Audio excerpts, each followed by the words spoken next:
married. And then the third time was with my wife and my best friend a few years ago.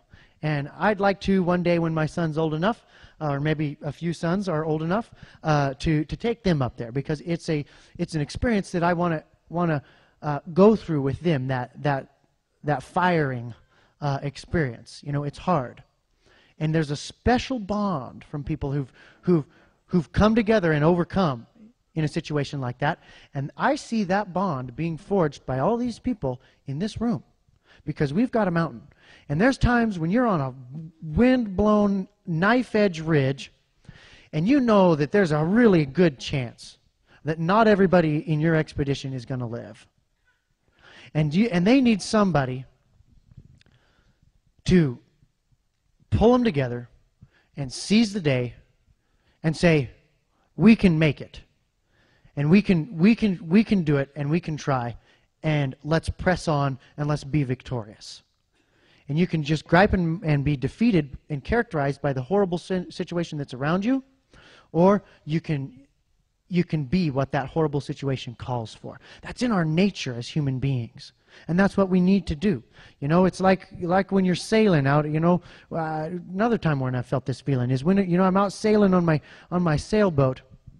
And I remember I got way far out from shore. You know, there's about a 3-day jaunt where there's, you know, rocky cliffs and there's no place to hide. And you got to go down there for 3 days and hope for good weather. And you can't predict the weather 3 days out. So you just wait till it's good and hope it holds. And we were cruising down there. Actually, it wasn't we. It was just me that time. My wife wasn't with me. She was back in town. I was out sea cucumber diving. And I'm going down this rocky shore, and I'm about, you know, 25 miles offshore. And this horrible, horrible storm comes in. And it came from off the land, which is the worst kinds, because then they're really cold. They come out of Canada. And it comes pouring over the mountains, and I'm out here on this boat by myself, and I'm having to make it to shelter. And I see just the blackness on the horizon. And I'm listening on the VHF radio, you know, seas 25 feet. You know, shoot, my boat's only 35 feet, you know, small craft advisory, you know, and then the wind gets really tight and those waves get stuck really close together. That's when they're dangerous. It's not, you can have a 60, 70-foot sea, no problem. If they're rollies that are nice and far apart and you just go down one and up no problem. But when you get a 25-foot sea that is, you know, 25 seconds apart, and they're stacked in there close, boom, boom, they start pounding your boat, they start coming over, they start filling it, you know, if your pumps can't keep up, you sink. And they usually don't find you, and you can't swim very well, and the water's like just warm enough to be moving in Alaska. And here you see this storm out there. And so this is a different kind of situation where you're in a position of relative comfort, but you see this hell on the horizon. And you know that you've got a challenge. You've already been up for a day and a half, and you know you're going to have to be up for another day and a half to pilot this boat in. And if it gets worse, it might drag on further, and you're going to have to go with no sleep. You're not going to be able to leave the tiller to eat or drink much. You might be able to lash it down just for a minute, enough to go get some water and a cracker or something. And this is going to, you don't have anybody to trade off with. You don't know if you're going to get exhausted. You don't know if you're going to get washed off of the boat. And you know, it's catch-22. If you tie yourself to the boat and it flips over, sailboats, if they're battened down correctly, they will right themselves. But when you got all those sails, it can take, you know, 6-7 minutes for those sails to move through the water while that keel pulls the sailboat over. Then once that sail gets in the air, it comes back up. You know, and you can right a sailboat that way. So if you tie yourself, well, then are you going to drown while you're underneath there? Or are you going to not tie yourself on there and maybe get washed off your sailboat and have it go and you stay? And so you're thinking about all these things, you know, and lots of dangers. And you've got to reckon with this. If you haven't reckoned with what might be yet to come, you'll be crippled by what's at hand. And you know what? We've got some dark clouds on the horizon.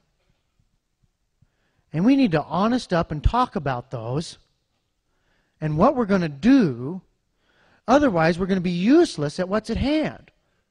if you haven't gulped it down and say, yeah, I might die in that storm, and now I'm going to get ready for it. If you just sit there and you just stare at them, not wanting to let your mind go through the process that would say that you might die, you're going to be useless. And I wrote a poem. I usually don't read my poems to people, but since it's Montana, I'll do this.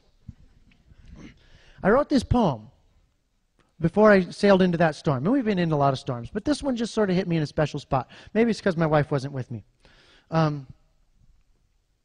There's been good, there's been sad times I've had, but death will have no sting.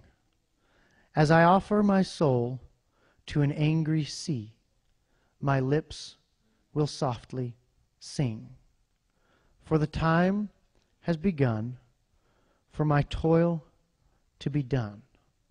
My hands now work with ease.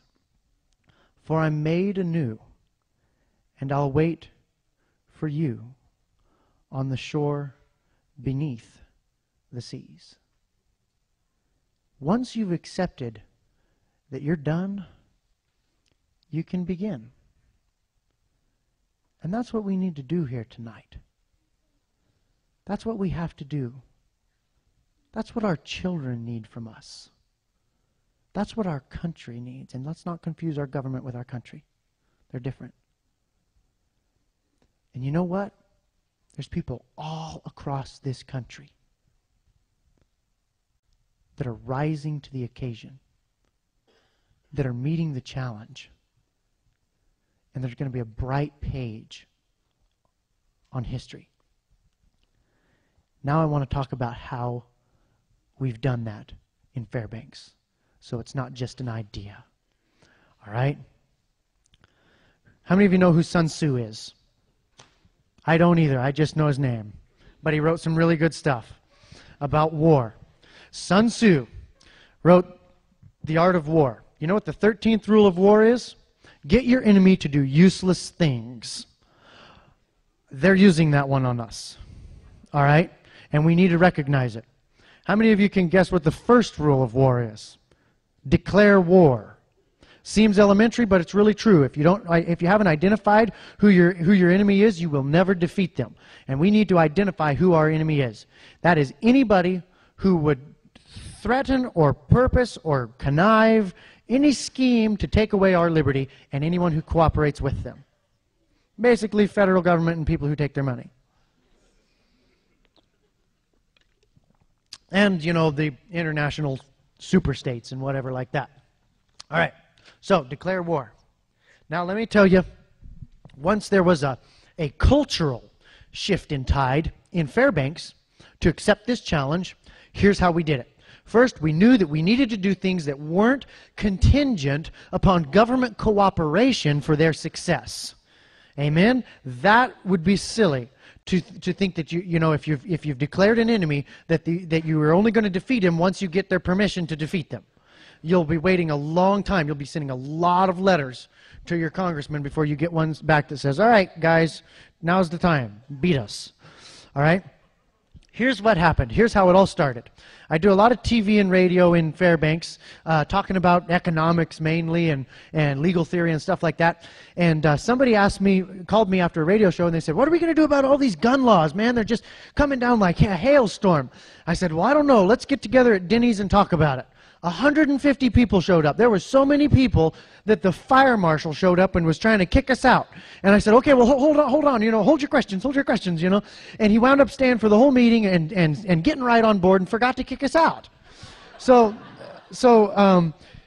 here's what we wrote up in Denny's. That first meeting, 150 people. The next meeting, 750 people. The next one is about 1,600. Next one, 5,000. Just blah, blah, blah, blah, blah, blah. Went up. Now we got to rent the Carlson Sports Arena, big football stadium, to hold these meetings in. We had Rick Jor come up and speak for us at one of them. We wrote this declaration, all right? This isn't a petition. A petition is asking somebody to do something for you. And you know what? I'm kind of sick of asking other people to do stuff for me. I'm going to tell some people what I'm going to do. You know, the first thing they teach you when you go to counseling is the only person you can change is yourself.